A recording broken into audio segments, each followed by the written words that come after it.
Pierre Rodríguez, muchas gracias por el apoyo y la presencia. Saludos, opinantes de Reforma. Culpan a Felipe Calderón de fraude y violencia en el 2000. Deje de leer a Sergio Aguayo.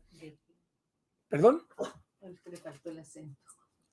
Dejé de leer a Sergio Aguayo cuando dijo tener pruebas escritas de fraude. Sheinbaum amenazó derogar ley del retiro 97 el domingo. Muy bien, vamos a ver. Primeramente, el señor Sergio Aguayo. Yo podría recordar en torno a esas aseveraciones que hace, de que tiene pruebas del fraude, no pasa de ser una simple balandronada. Un académico de medio pelo que incluso se molestó cuando el doctor Carlos Elizondo Mayer Serra, que creo que estaba calificando algún artículo, algún trabajo de investigación y consideró que no tenía méritos o que era, vamos a decirlo en el lenguaje de la ingeniera coloquialmente hablando, una porquería. El señor Sergio Aguayo se ha hecho famoso estudiando la seguridad, un libro sobre la Federal Seguridad, una serie de cosas ahí. Y tiene un equipo que es el que le provee de ciertos elementos para redactar sus artículos y él en ocasiones dice a este artículo colaboró fulano de tal o fulana de tal. Sin embargo, no es una persona a la que yo le haya dedicado desde hace muchos años cuando leí aquella respuesta sólida y contundente que hizo de su engendro disque de investigación, el doctor, ese sí, de a de veras, Carlos Elizondo Mayer Serra. Ahora bien, lo importante, Claudia Sheinbaum amenazó derogar la ley de retiro del 97.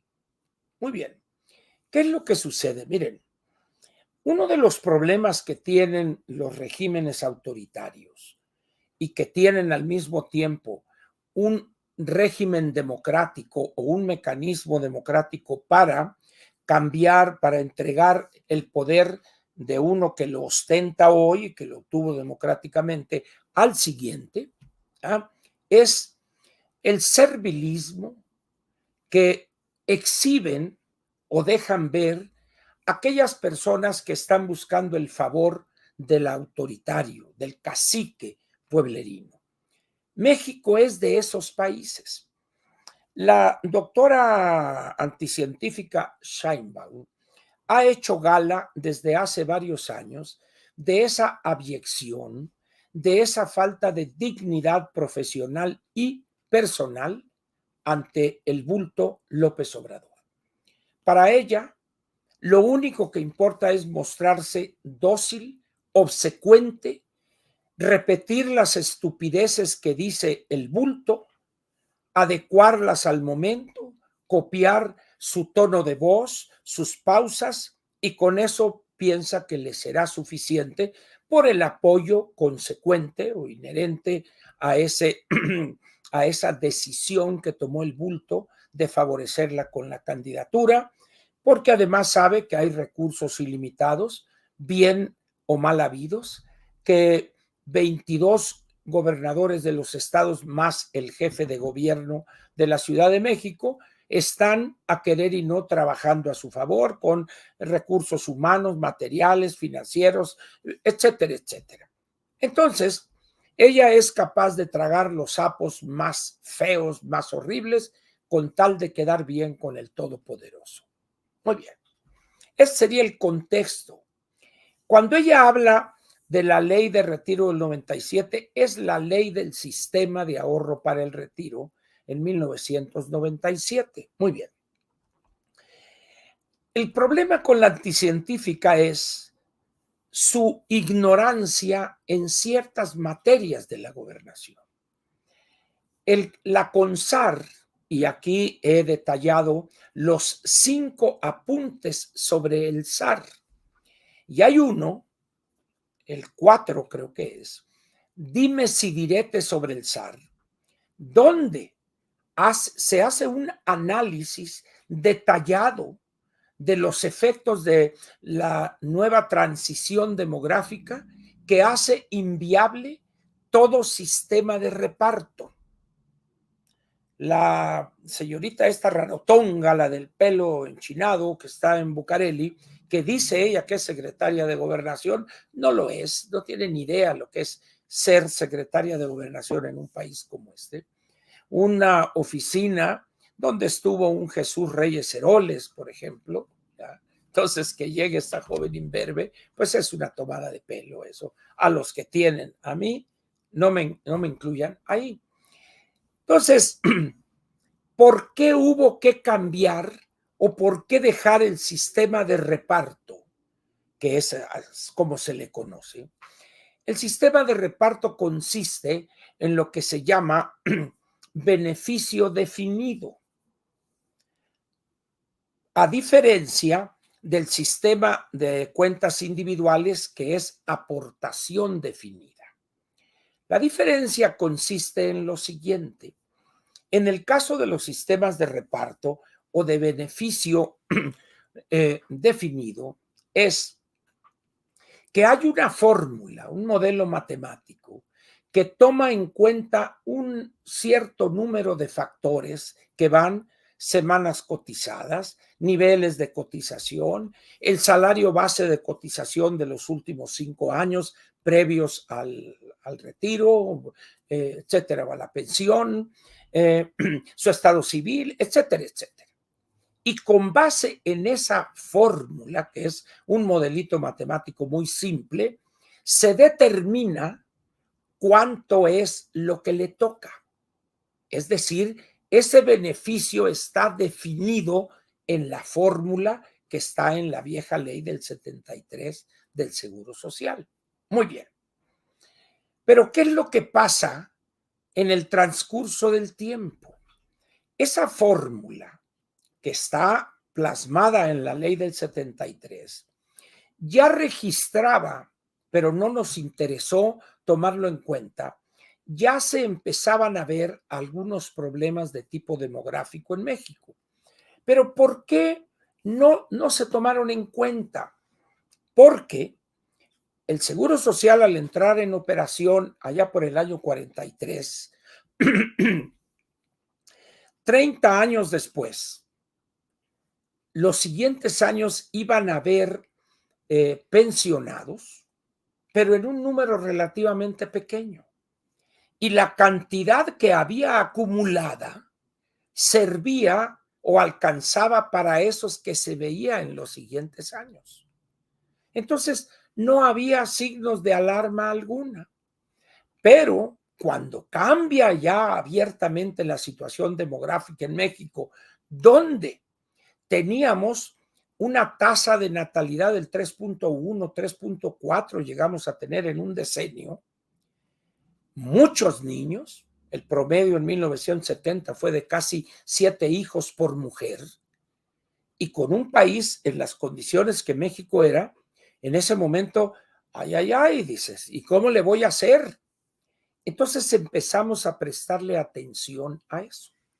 Llega el decenio de los años 80 y la cosa se agrava porque para esas fechas ya el dinero que había dejado el gobierno federal, porque al no haber pensionados lo utilizaron en unidades deportivas, unidades recreacionales para los trabajadores, teatros, etcétera, y edificios de oficinas del mismo Seguro Social, y nos encontramos con que venía el número grande de pensionados y no había dinero, que es lo que pasa en todos los sistemas de reparto.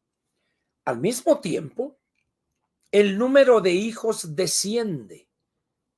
De 7 en 1970, bajamos a este 2020 en 1.5, 1.2, dependiendo del periodo de vida fértil que uno escoja. Entonces, podía uno haberse quedado, o el gobernante en turno, haberse quedado callado y nada hacer.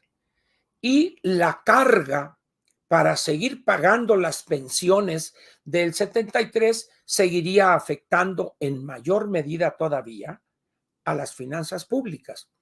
¿Cuál fue el mérito del presidente Zedillo? La decisión valiente de decir, señores, esto hay que reformar. Y Chile había dado la solución, que son las cuentas individuales, o lo que se pensaba en su momento que era la solución. Muy bien, se cambia o se aprueba una nueva ley, la ley del sistema del ahorro para el retiro, que entró en vigor en julio del 97. Y ahí se generaron dos situaciones, los nuevos con cuentas individuales y los que todavía tenían derecho a pensionarse con la ley del 73. Y se generó algo que se llama transición. Aquellos empieza el sistema de cuentas individuales y empieza la gente ahora a entrar a un sistema nuevo, no de beneficio definido, sino de aportación definida. Y ahí se cometió el gravísimo error por la situación que había, recuerdan ustedes el error de diciembre, el 94, como el 95 tuvimos problemas y el 96 apenas estábamos empezando a sacar la cabeza del hoyo en el que habíamos caído, y se definió una aportación muy baja, el 6.5%, de los cuales de ese porcentaje, el trabajador solamente aportaba 1.125 y 5.125 lo aportaba el patrón. De tal manera que se estaba aparentemente construyendo una buena pensión para un trabajador que nada estaba aportando. Nada. 1.125. ¿En qué se traduce eso? Alguien que tuviera un salario diario, base de cotización de 500 pesos y que fuera 15,000 pesos en el mes, aplíquenle usted o calcule el 1.125 de 15,000 pesos y se va a encontrar que son un poco más de 130 pesos o una cosa así. 130 pesos por mes. Ah, pero la gente quiere una pensión como en Dinamarca, diría el clásico. Bien, se estableció y se planteó que una vez que la situación se regularizara, se iba a elevar ese porcentaje. Pero ningún político quiso correr el riesgo posteriormente y así se quedó. Mientras no hubo el número de semanas cotizadas en ese nuevo sistema, pues no hubo problema. Pero llega una situación donde pues dicen, oye, ya me voy a pensionar. Yo empecé a cotizar el 1 de julio del 97 y ya estoy en 2022 y ya llevo 25 años cotizando por 52 semanas, 25 son 1,000 y pico de semanas. Ya llegué, ya casi cumplo las 1,250 semanas. Y se hace el cálculo o el precálculo, si gustan ustedes, y resulta que a lo más se iba a pensionar con el 24-25% del último salario, lo que se llama el valor de reemplazo. Y ahí se exhibió esa cobardía de no haber actualizado el porcentaje tan bajo. Muy bien. Entonces, no es, y ahí es donde está la perversidad o la ignorancia, o juntas las dos cosas, de la señora alcalde o señorita alcalde, de la Sheinbaum y de otros, de que es que Zedillo cambió de un seguro solidario a unas pensiones donde tienen nomás el 25%. No. La ignorancia en materia de cálculo actuarial de estas dos personas exhibe lo que sirve para un ataque político. ¿Por qué razón? Porque las cuentas individuales están basadas en elementos como el siguiente: porcentaje de cotización del trabajador, 6.5%. Segundo, la tasa de rendimiento que obtiene su capital. Por eso están las CIEFORES, que son las que invierten el dinero. Y cuando México entra en una etapa de estabilización económica, la inflación se ve reducida. Al reducirse la inflación, las tasas de interés que se pagan a los inversionistas también tienden a ser menores. Entonces, cuando llegamos durante un periodo prolongado que anduvimos en los 3,5, 4%, pues resulta que los intereses generados por ese dinero acumulado por el trabajador, pues rendían poquito también. Pero eso se debe a una situación benéfica en la economía, pero que por el porcentaje tan bajo de aportación golpea al trabajador. Pero es muy fácil decir, es que Zedillo las fijó en el 20 y tantos por ciento. No es cierto, no sean ignorantes, estudien, señora secretaria de Gobernación o señorita, y la Claudia, la anticientífica, para que entiendan el problema que tenemos todos, no nomás Zedillo, no, lo tiene el Estado mexicano. ¿Por qué? Porque la clase política en su momento se negó a reconocer eso cuando en el mundo, por ejemplo, en el caso del Chile, en Chile, hubo una protesta porque otra vez, es que, ¿por qué tan poquito? Pues porque ahorrabas poquito, 10% de tu salario, total que ante las protestas la presidenta Bachelet dijo, bueno, vamos a dar esto para que alcance el 40%. Bueno, para que una pensión en cuenta individual rinda o le dé el 40% de su último salario al trabajador, el valor de reemplazo, debe de estar aportando entre el 15 y el 17 o 18%. Y debe haber un rendimiento real, es decir, por encima de la inflación, del 4% durante 20, 25 años, cosa que no ha sucedido.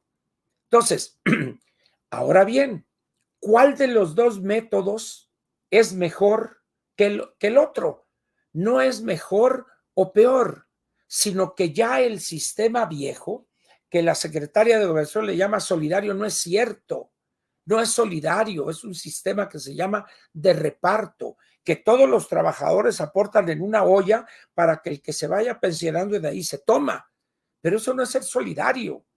Eso es ser muy bruto porque cambia la demografía de las sociedades y pensamos que ese sistema sigue siendo viable. No es así.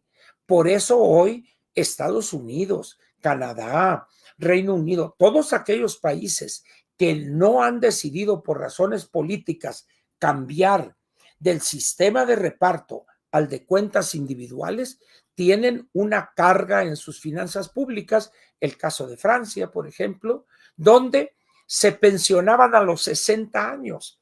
Casi se hizo una revolución con Sarkozy cuando subieron 2 años y ahora con Macron, que tuvo que imponer por decreto para subir a 64.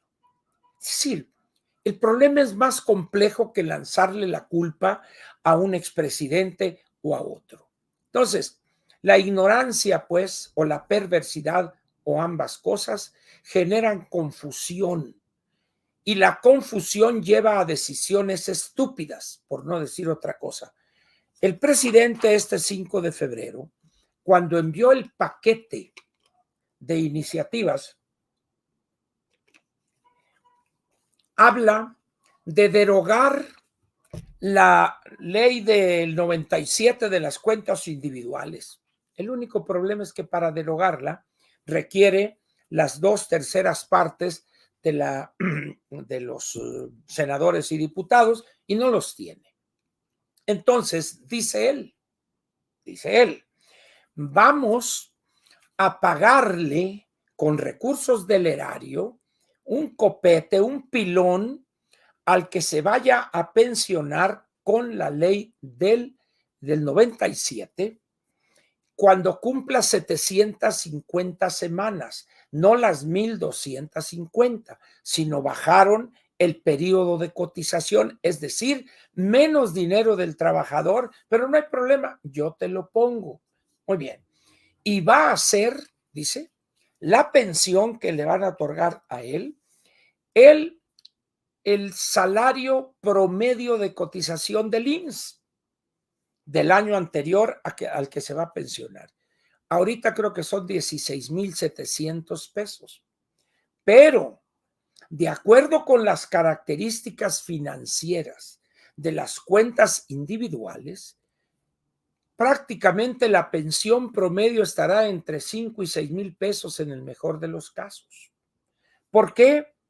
Porque el trabajador mexicano, antes de que llegara este gobierno, ganaba 5 salarios mínimos o un poco menos, de tal manera que dice, bueno, pues a mí no me importa, yo me pensiono con 750 semanas y en 10 años va a ir aumentando 25 para llegar a 1,000 semanas en 10 años. Muy bien. Pero el problema es el siguiente. Qué bueno que a un trabajador que con su cuenta individual y el retiro y la inflación, lo que quieran, le dio 5,000 pesos de pensión, esos son los cálculos. Y entonces el gobierno de este demagogo que está ahorita en el gobierno le dice, yo te pongo los 11,700 pesos para que tengas 16,700 pesos. Ahí se crea una situación, en primer lugar, de injusticia, porque aquella persona que por su nivel salarial y sus semanas de cotización tuvo en la ley del 73 una pensión de 17,000 pesos, a ese le hacen así, pero a uno que prácticamente nada aportó, le dan 17,000 pesos, la demagogia. Eso es el daño que causa la ignorancia. Pero ahí les va. Tengo aquí esta gráfica que está. La fuente de esto es el Infonavit, que es un sujeto, una institución libre de toda sospecha en contra de la 4T. Y dice así: población cubierta por el programa de subsidio complementario a las pensiones de la generación Afore, es decir, todos aquellos que perdieron el derecho a pensionarse con la ley del 73 y que solamente lo pueden hacer con su cuenta individual. Muy bien. Y aquí dice, de acuerdo con las proyecciones y la realidad demográfica de esa generación o de esos trabajadores, en el 2025 se pensionarían 17,800. Y ahí empieza a subir, empieza a subir, empieza a subir. A medida que pasan los años, va aumentando el número. ¿Por qué? Porque al haber empezado a cotizar el 97, pues evidentemente llega un momento en que son 200,000, 246, 369, hasta llegar en el año 2050 a 2,754,000 pensionados ese año. Entonces, dice uno, ¿y de dónde va a sacar el dinero este gobierno? No tenían ni idea del monto que representa esto. Vamos a hacer un cálculo muy ranchero, si gusta usted. Déjeme traerme mi calculadora a ver si aquí está. Muy bien. Vamos a suponer que el 2025, que aquí dice 17,815, vayan a ser 20,000 para hacer la cuenta muy rápida. 20,000 pensionados con la cuenta individual. Y vamos a suponer que la pensión que alcanzarían con el 6,5% y un porcentajito más porque va aumentando para llegar al 13,5, etcétera, etcétera, ¿no? le da una pensión de 8,000 pesos. Me voy a ir lejos, en realidad no tanto, pero vamos a poner 8,000 pesos. Quiere decir que a estos 20,000, y ponemos aquí 20,000, que ganan 8,000 pesos, o que tendrían 8,000 pesos, pero el gobierno le dice, yo te voy a poner 8,700. Entonces, a esos 20,000 le voy yo a dar 16,700. ¿De acuerdo? Pero a esa cantidad le tengo que restar a esos 16,700, le debo restar los 8,000. Entonces, en realidad voy a estar aportando 8,700. Muy bien. Multiplico 20,000 por 8,700. Muy bien. Y me da 174 millones. Pero esto es mensual. Por 12, esto me va a dar 2,088 millones el 25, con 20,000. Pero ¿qué pasa cuando llega el 2035 a 202,000, a 10 veces eso? Y que el salario promedio de cotización del seguro ya no sean 16,000, sino 20,000. ¿Se imaginan ustedes el boquetazo que se va a abrir? Aparte del de las pensiones del 73, de las pensiones de adultos mayores, señores, no hay dinero ni habrá dinero. Ahora llegamos al problema de esta locura del presidente de el fondo del pensión del bienestar, esta discusión que hay ahorita sobre los dineros acumulados en las cuentas individuales. Y dice él, en esta iniciativa que presto el abyecto y servil de Mier está queriendo aprobar casi de albazo el lunes en las comisiones en diputados. Muy bien.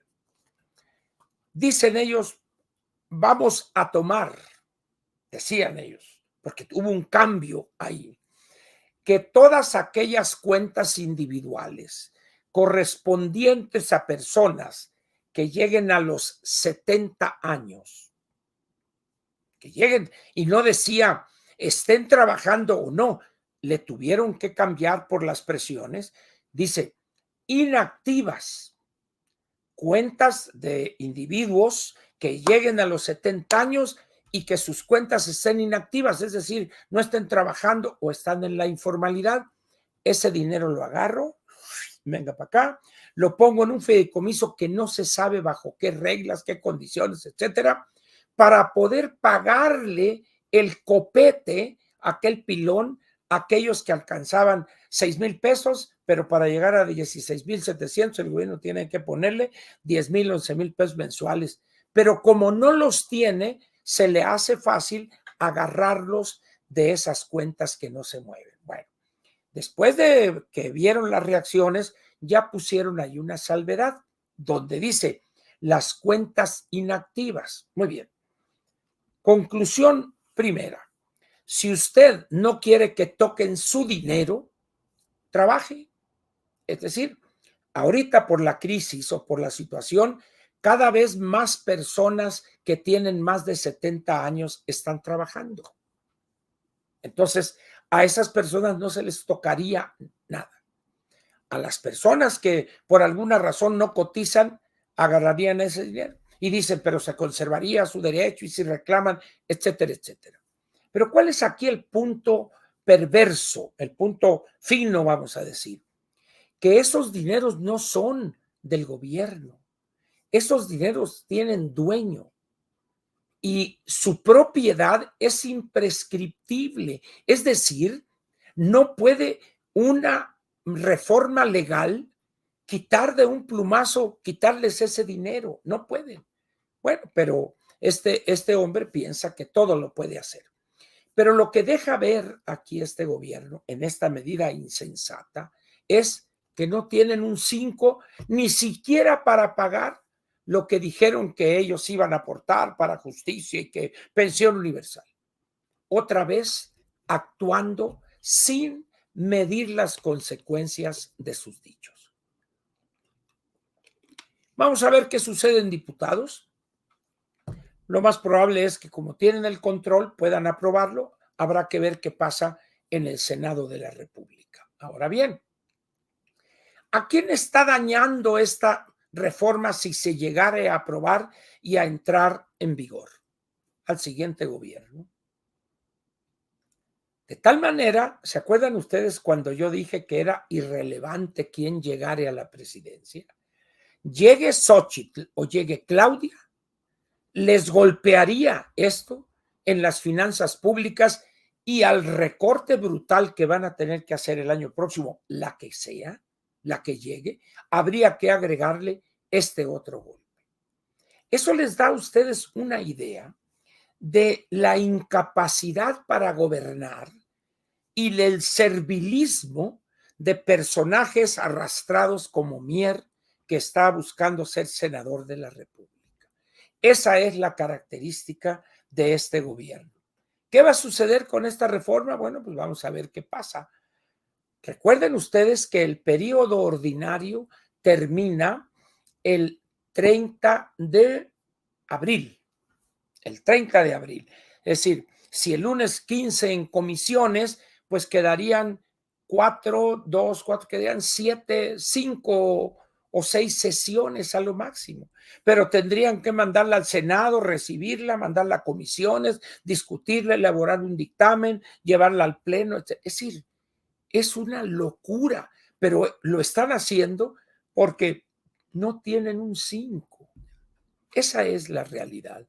De ese tamaño es la gravedad del gobierno y de las finanzas públicas que este individuo va a dejarle al siguiente gobierno, quien llegue como gobernante. Muy bien.